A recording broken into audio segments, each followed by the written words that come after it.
अस्सलाम वालेकुम and hello to all of you. तो आज का हमारा टॉपिक है रॉकेट प्रोपल्जन।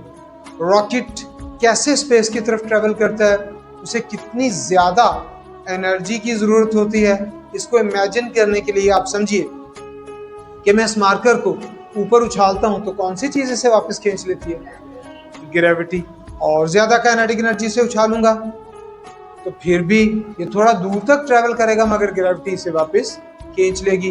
अब रॉकेट को हमें ऐसी काइनेटिक एनर्जी से उछालना होता है कि ज़मीन की ग्रेविटी उसे वापस खींच नहीं सके बल्कि वो स्पेस में चला जाए। तो रॉकेट किन असूलों पे काम करता है और रॉकेट के अंदर हमें क्या क्या चीज़ों की ज़रूरत होती है, इस टॉपिक को स्टेप बाय स्टेप रिवील करते हैं। तो स्टूडेंट सबसे पहले देखेंगे कि रॉकेट किस असूल, किस प्रिंसिपल पे काम करता है। तो मेरा ख्याल है वो एक्शन और रिएक्शन। रॉकेट गैसेस को अपने लोअर पार्ट से एक्सपेल करता है, एक्शन।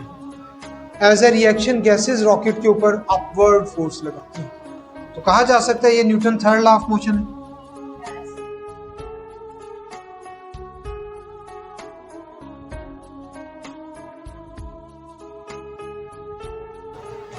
फिर इजाफी बात, एमसीक्यूज भी है इंपॉर्टेंट, कि ये law of conservation of momentum को भी फॉलो करता है। जितने मोमेंटम से स्टूडेंट्स, जितने मोमेंटम से गैसेस नीचे की तरफ पुश की जाती हैं उतने ही मोमेंटम से रॉकेट ऊपर की तरफ पुश किया जाता है। तो law of conservation of momentum भी फॉलो।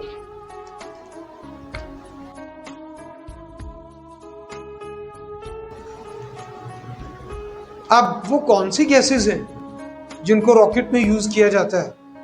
तो आपने सुना होगा hydrogen is highly combustible gas. तो इसमें हाइड्रोजन इस्तेमाल होती है।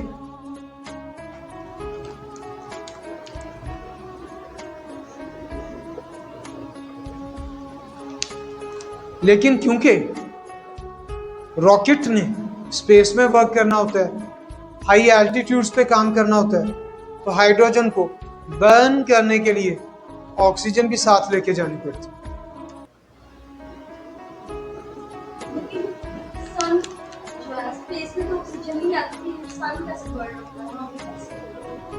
सन इज नॉट बर्निंग,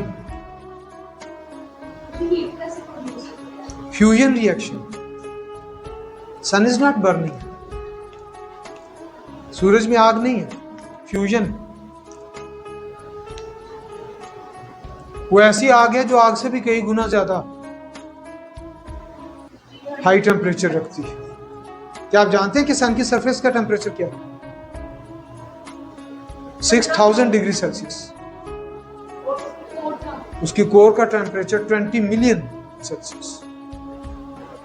अगला पॉइंट, ये दोनों गैसेस, बड़े ध्यान से सुनने वाला पॉइंट, ये दोनों गैसेस अगर गैस की शक्ल में रॉकेट में फिल कर दी जाएं तो रॉकेट नहीं रहेगा, वो तो बैलून बन जाएगा। उसकी वॉल्यूम, उसका साइज, उसका एरिया बहुत बड़ा हो जाएगा।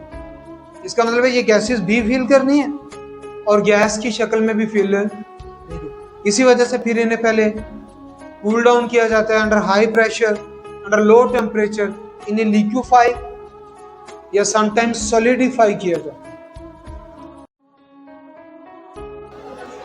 ऐसा क्यों करते हैं हम? ताकि वो कम से कम जगह ले। अब स्टूडेंट्स, जो टिपिकल रॉकेट होता है वो एक सेकंड में कितना फ्यूल बर्न करता है? ये तो उसका फ्यूल हो गया ना, ये हमने उसके फ्यूल का टॉपिक बनाया। अब वो एक सेकंड में कितना फ्यूल बर्न करता है, ये भी इनक्रेडिबल है।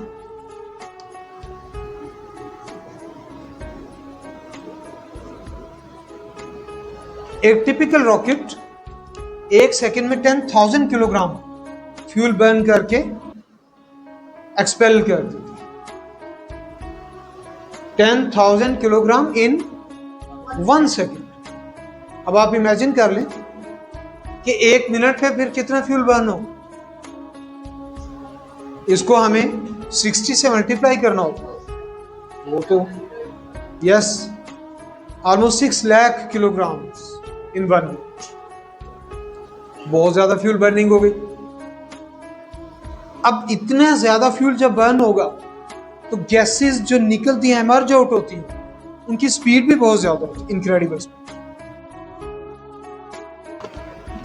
तो बोर्ड एग्जाम का इंपॉर्टेंट एमसीक्यू है, इस शक्ल में भी आता है और इस शक्ल में भी।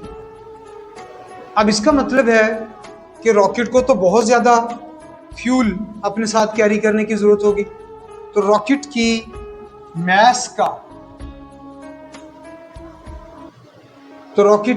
मास का कितने परसेंट फ्यूल होता है, ये भी बड़ा इंपॉर्टेंट है।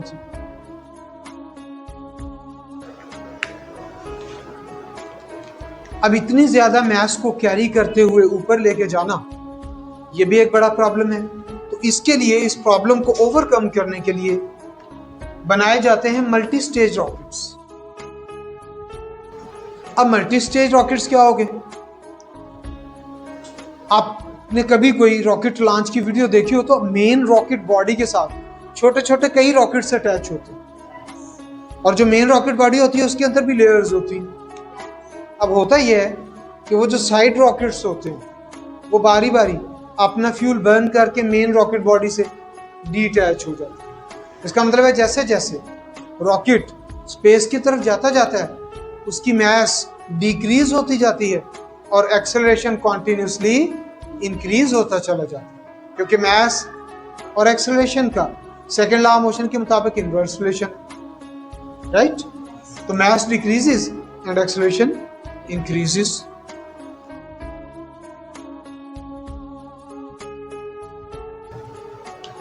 अभी का हमारा टॉपिक है कि हम इस ऊपर जाते हुए रॉकेट का एक्सेलरेशन फाइंड करना चाहते हैं in the form of a formula. एक फार्मूले की शक्ल में एक्सेलरेशन बनाना चाहते हैं।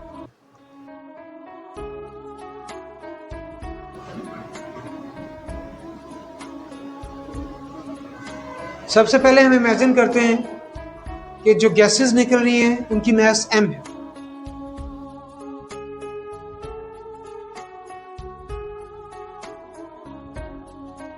फिर अभी हम एक टर्म यूज करेंगे मास पर यूनिट टाइम। जैसे कि यहां पे मैंने 10,000 किलोग्राम पर सेकंड की बात आपसे की, 10,000 किलोग्राम पर सेकंड, तो ये किलोग्राम क्या है? मास का यूनिट। सेकंड क्या है? टाइम का यूनिट। तो ये actually mass per unit time ही है जिसको हम अपने अगले स्टेप में यूज करें। तो निकलने वाली गैसेस की स्पीड क्या है जी? v है, v स्पीड है उसकी। अब इमेजिन करें कि स्टार्ट में जब रॉकेट ने गैसेस एक्सपेल नहीं की तो रॉकेट भी रेस्ट पे है और गैसेस भी रेस्ट पे है, तो उसका इनिशियल मोमेंटम क्या होगा? 0।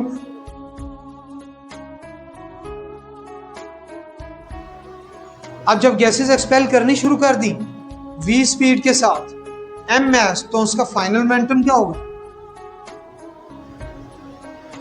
mv। बल्कि इसे हम प्राइम ले लें, इसे हम लें, इस मास को यानी इनिशियल मास को m प्राइम ले लें, मास पर यूनिट टाइम को सिर्फ m ले। अब ये इनिशियल मोमेंटम है, ये फाइनल मोमेंटम है, तो फिर चेंज इन मोमेंटम कैसे निकालते हैं? Final minus initial. अब फाइनल मोमेंटम है m प्राइम v और इनिशियल मोमेंटम क्या है? 0। जी अभी तक हमने निकाला चेंज इन मोमेंटम, और बच्चों चेंज इन मोमेंटम को अगर टाइम से डिवाइड कर दें तो ये बन जाएगा rate of change of momentum. तो अगला स्टेप यही है। हमने देखा, मैंने चेंज इन मोमेंटम को टाइम से डिवाइड कर दिया, ये क्या बन गया? Rate of change of momentum. और ये बेटा rate of change of momentum किसके इक्वल होता है? ये तो फोर्स F के इक्वल होता है। अब आप गौर करो, ये m prime over t, m prime over t किसके इक्वल है? मास पर यूनिट टाइम।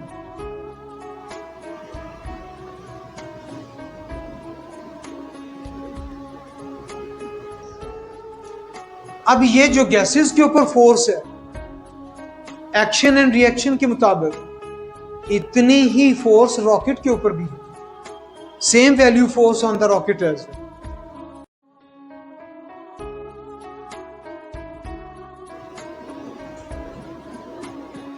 और मैंने फर्क रखने के लिए रॉकेट की मास को कैपिटल एम से शो किया है। एम मास का रॉकेट और ए क्या उसका, जो हम एक्चुअली फाइंड करना चाहते हैं। तो इसका मतलब है यही फोर्स कैपिटल एम के साथ भी होगी। आप इसे इक्वेशन नंबर 1 कहते हुए, इसे इक्वेशन नंबर 2 कहते हुए दोनों इक्वेशंस को कंपेयर करते हैं।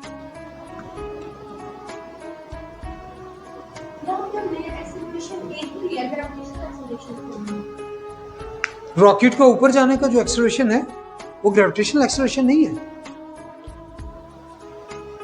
बॉडीज के नीचे आने का एक्सेलरेशन जी होता है।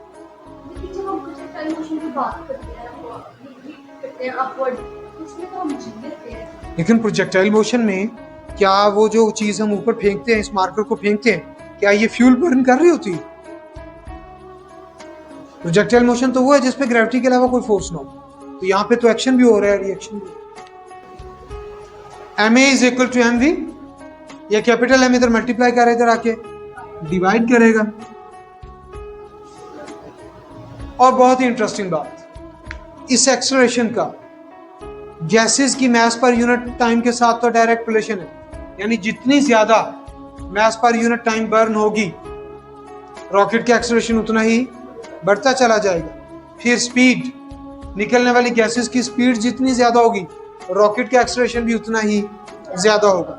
आमतौर पे ये दोनों चीजें तो फिक्स होती है, लेकिन क्या कैपिटल M भी फिक्स है? क्या ऊपर जाते हुए रॉकेट की मास कांस्टेंट है, इंक्रीज हो रही है या डिक्रीज हो रही है? यस, ऊपर जाते हुए हर गुजरते सेकंड के साथ रॉकेट की मास में 10,000 किलोग्राम का कमी आ रही है। इसका मतलब है M डिक्रीज हो रहा है, तो स्टूडेंट्स रिस्पांस करो, फिर A इंक्रीज हो रहा है, क्योंकि इनवर्स रिलेशन। तो जैसे जैसे रॉकेट ऊपर जाता है उसकी मास फ्यूल बर्न करने की वजह से डिक्रीज होती जाती है और एक्सेलरेशन उसका कॉन्टिन्यूसली इंक्रीज होता चला जाता है।